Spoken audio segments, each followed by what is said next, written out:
Assalamualaikum warahmatullahi wabarakatuh. Halo anak-anak, kali ini kita akan melanjutkan di materi berikutnya, yaitu di tema 3, subtema 3, pembelajaran pertama. Nah, sebelum kita lanjut ke pembelajaran berikutnya, kita akan simak. Nah, di sini ada seorang anak yang bercerita tentang sakit perut karena emah.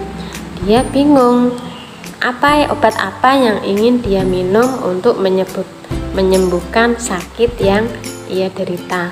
Nah, ada teman lain yang bercerita dia pernah melihat iklan elektronik di televisi, yaitu obat emah.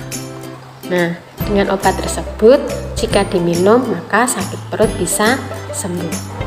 Nah, adik-adik, beragam bentuk obat untuk mengatasi gangguan pencernaan itu ditawarkan oleh produsen melalui iklan. Nah, iklan itu merupakan sebuah media untuk menawarkan produk berupa barang atau jasa. Salah satu tujuan iklan adalah meyakinkan orang lain agar menggunakan produk atau jasa yang ditawarkan. Cara meyakinkannya adalah dengan mencantumkan keunggulan informasi dari iklan tersebut ke dalam produk iklan. Nah, berikut adalah cara-cara penyampaian iklan. Yang pertama yaitu kita menggunakan bahasa yang singkat, padat, dan jelas. Kemudian gunakan bahasa yang memikat dan mengajak atau disebut dengan kalimat persuasif. Nah, yang ketiga kita harus menggunakan kata-kata yang positif. Nah, itu adalah cara-cara penyampaian iklan. Nah, berikutnya kita akan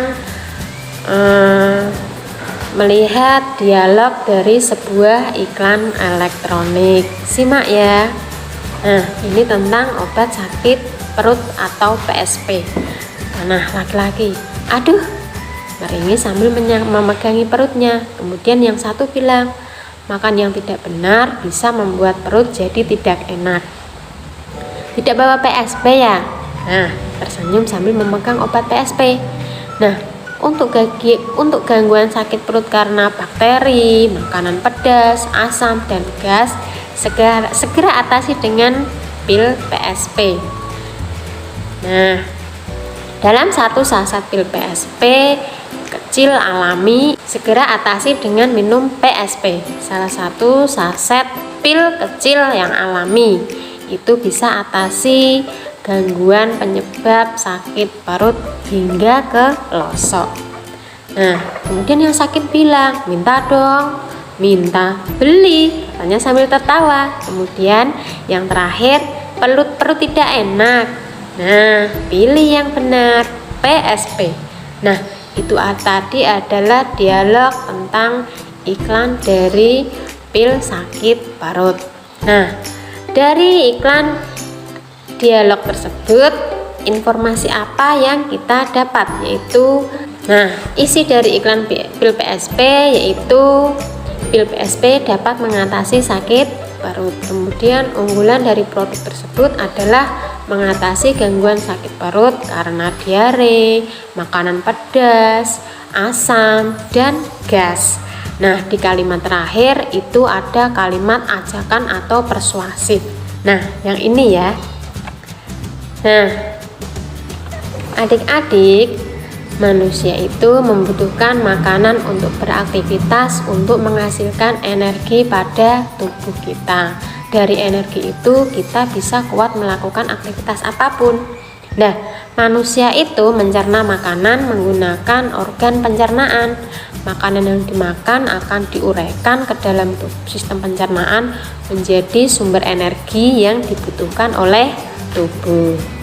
Nah, berikutnya nanti kita akan ulas tentang organ-organ pencernaan pada manusia. Kemarin kan kalian sudah mempelajari tentang organ pencernaan manusia. Nah, masih ingat apa tidak? Kita ulas sebentar ya. Nah, ini ada gambar-gambar tentang organ pencernaan manusia. Yang pertama adalah mulut, kemudian kerongkongan yang menghubungkan antara mulut dan lambung, berikutnya adalah lambung, yang ketiga adalah usus halus, kemudian usus besar, dan yang terakhir makanan akan dikeluarkan melalui anus. Nah, nanti akan dijelaskan tentang urutan sistem pencernaan pada manusia. Yang pertama adalah makanan akan masuk melalui mulut. Nah, di mulut makanan yang ditelan itu akan masuk ke kerongkongan. Kemudian dari kerongkongan itu makanan akan diantarkan menuju lambung. Nah, di lambung tersebut makanan itu dicerna dengan bantuan enzim. Makanan yang telah masuk ke dalam usus halus itu untuk penyerapan sari-sari makanan. Setelah itu makanan menuju usus besar untuk penyerapan air. Dan yang terakhir, sisa makanan akan keluar melalui anus. Nah, itu tadi ya adik-adik tentang sistem pencernaan manusia. Coba kita ulangi apa saja. Yang pertama adalah mulut, kemudian kerongkongan, kemudian lambung, selanjutnya di usus halus, kemudian di usus besar, dan yang terakhir adalah anus. Wah, sekarang masih ingat ya? Nah, selanjutnya, meskipun kita selalu menjaga kesehatan makanan kita, kadang tetap saja ada saja gangguan pada sistem pencernaan manusia. Nah, berikut akan kakak jelaskan tentang faktor-faktor penyebab sistem pencernaan pada manusia.